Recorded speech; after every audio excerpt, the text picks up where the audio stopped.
Member from Lanark, Frontenac, Lennox and Addington. Thank you, Speaker. Speaker, and I'll be sharing my time with the member from Carleton, Mississippi Mills and the member from Stormont, Dundas, and Glengarry. It's a pleasure to speak to this bill. We've heard a lot about the principles of the bill. This debate is about the bill, not about the principles that surround it or the lack of principles that surround it. I've heard it mentioned by some disputing or refuting that this is a tax.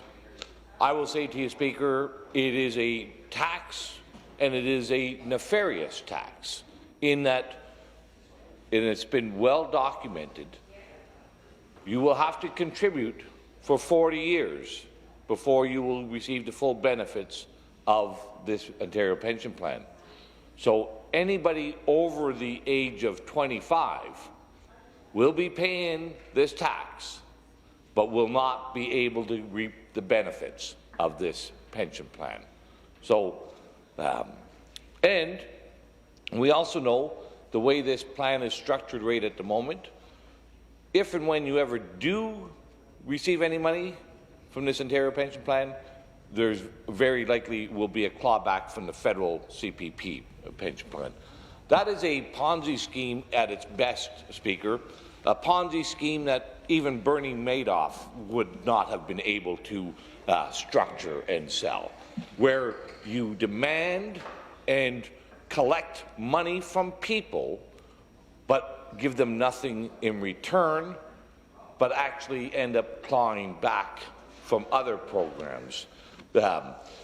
It was interesting, the member for Newmarket Aurora was complaining about the lack of cooperation with the federal government and that the federal government was not interested in coming to the table.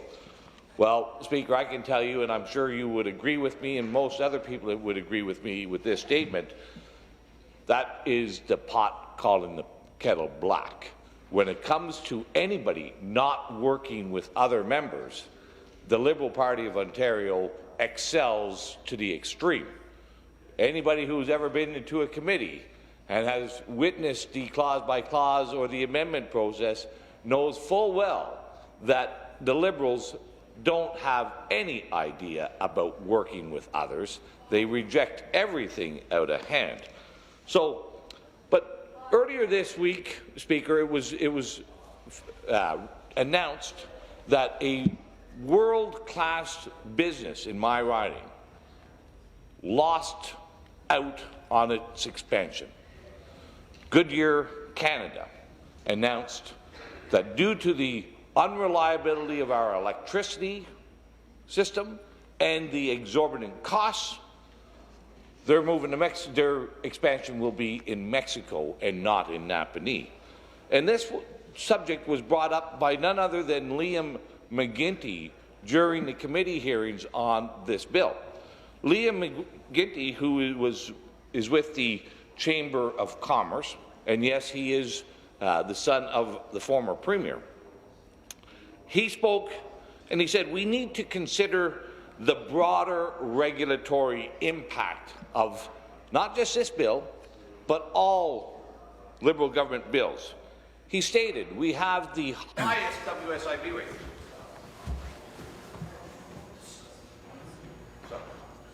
A little loud over there. You want to have a group session? Go outside. Thanks. Continue. Thank you, Speaker. Another demonstration of them working together with others in the House, I guess. The highest, Liam McGuinty stated that with the highest WSIB premiums in the country, the highest electricity rates in the country, the second highest minimum wage rate in the country, and a new carbon tax in hand coming very shortly, along with this ORPP pension plan. This will be devastating and not just continue, but amplify the hemorrhaging of jobs and investment in our province and have more and more of our jobs leaving this province and new ones not being created here but being created elsewhere. And we saw that, you know, with Toyota's announcement of the Corolla production moving to Mexico. We saw with the production of GM's Camaro leaving this province. Clusters are being developed, but they're not being developed here in Ontario, Speaker. Clusters of Ontario jobs, Ontario manpower, but in Mexico. That's where, and this ORPP will just exasperate and amplify that hemorrhaging of our jobs and our prosperity in this country. The Liberal government say that people aren't saving enough. Well, is there any doubt after 12 years of a Liberal government raiding every purse and every pocket, every wallet and every bank account, wherever it is in the land, yeah, it is tough to save in this province. It's impossible to save for many people. Taking more money out of their pockets is not going to help the situation. Wake up. And a couple other things, Speaker. The Liberals are proposing a brand new administration, a brand new bureaucracy to administer this ORPP, this pension plan. Now, I don't think I'm just being cynical or I stand alone on this one. Is there anybody in this province who believes that the Liberals can manage anything? Right? Can they manage helicopters? No. Can they manage e-health records? No. Can they manage gas plant contracts? No. Can they manage getting a hydro bill out to a person on time? They can't even do that. But now they're going to suggest that they have the management expertise and competencies to administer at a successful pension plan? I don't buy it. Nobody does. Maybe if we can see them get a hydro bill out on time and an accurate hydro bill on time. Maybe if I could see them actually get an annual report done and tabled in the House on time.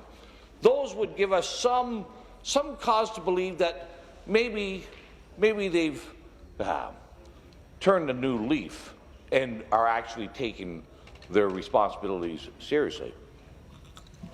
But we've not seen any evidence of that.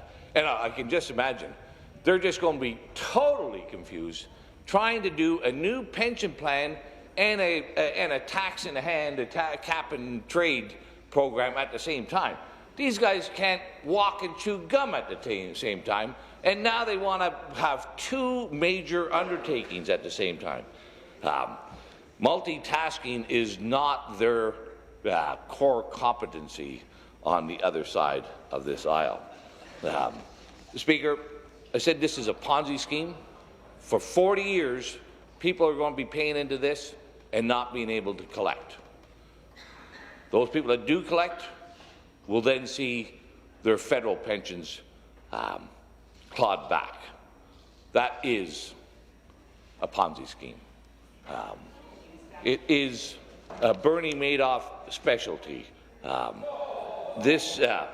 And we're seeing highest WSIB rates in the land, highest electricity rates, second highest minimum wage, the new carbon tax, the new pension tax. When are they going to stop? When are they going to take a deep breath and relax and let people save some money, let people keep some money in their pockets for a change, and let's get this province back working instead of creating clusters in Mexico with their policies. I don't know. I'm going to vote against this bill, Speaker. I can't imagine anybody who has any compassion for people vote for it. Anybody who has a sense of responsibility to their constituents, anybody who has compassion for the impoverished and people who are finally struggling in Ontario, how could they actually vote to take more money, those few pennies that are left in their pockets and their purses? None of them are safe with this Liberal government. Not one penny, not one nickel is safe. These guys everything's a revenue tool to them, and somebody's savings, they don't care.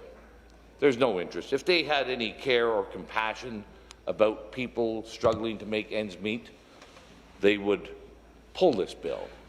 They'd pull their cap and tax bill. They'd start lowering the cost of electricity. They'd start getting accurate bills out to people. They'd start doing their job. Thank you very much, Speaker. I look forward to voting against Bill 56 at third reading. Thank you.